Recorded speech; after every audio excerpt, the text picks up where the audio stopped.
wasn't a wall, it had a hole through it. The sinks and like we had a countertop in it, kind of like a kitchen, like a regular house kitchen. And then here, they were able to keep the existing hood, so we're waiting for a fire suppression system to come in, and just have to get everything up to code. And then we have a new, well, I don't know if it's a new stove or the old stove is going in here. You'll see it, it's in the other room. And then we got a double wall oven, which is gonna go in here as well, which is really exciting. So yeah, it's crazy because we've been looking at this for, since before you did that article, obviously, and like we weren't sure if we were going to be able to use the front building or the rectory where the nuns used to live, or this building. And because of the rules with FEMA and how when you do development now, you have to raise it. Like that building, that huge brick 3-story building, is just not feasible for us on our budget. So even though this is the smallest, most rickety building that we have here, it makes the most sense. So I have a plan to bridge the gap between when we're fully ready and not ready yet completely, you know what I mean? So the idea is that before the kitchen is ready to be used, we have a lot of like restaurant partners and people who are interested in supporting us, right? So I want to start off at the end of January is my goal, by January 31st, to do Wednesday lunch service, because when we open, we'll be doing Monday to Friday, 2 seatings of lunch. So why not start with just Wednesdays and just have the food be prepared by a restaurant or like, casino, whoever wants to donate it, they come, we do 40 sit-down meals for 1 seating of lunch, and then 40 in to-go bags, and have volunteers give it away. Then we feed 80 people a week, which is way better than none. It's not quite what we're getting to, but I'm like, what if we stagger it a little bit? So I guess that's why they call me the director of development, because I'm trying to develop it without having to do everything at once. It also allows us to troubleshoot a little bit, figure out, okay, how does this work? What does 40 people look like? Is that a realistic number?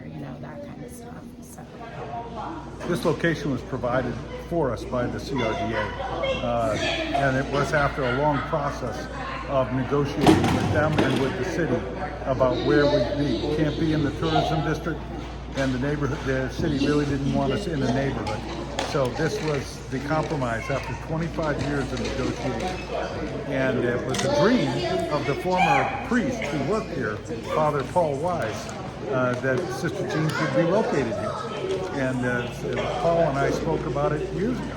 So when we got here, there of course is problems with all 3 buildings that we have because of the flood elevation. So we could not get a CO in any of the buildings until we did some work. So that was why we started out in the back building with the pantry, because the city gave us permission to store food there. So we didn't have anybody inside except for a few staff people. The clients would come up to the window, and so nobody was in the building. So this was the first building we got a CO in, and it was relatively easy. This building was already pretty well suited, and this is the only building that we can raise. So eventually, long term, we're talking about raising this building and putting a commercial kitchen in here and a dining room. That was our long range plan.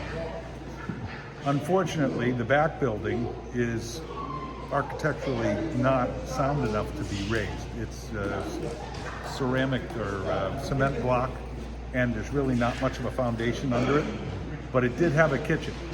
And what the rule is after Superstorm Sandy, we all know this, and those of us who are homeowners, you're allowed to spend up to half the value of the building, and that's it.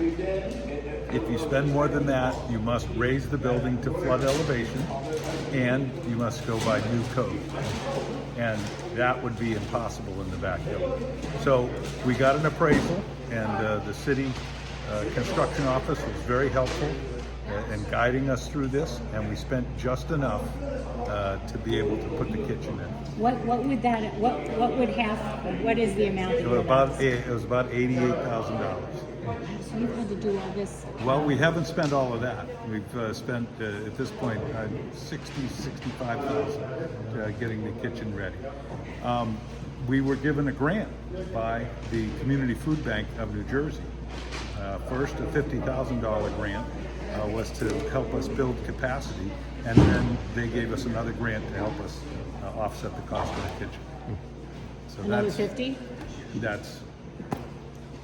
So they've been very, very helpful. So has the CRDA.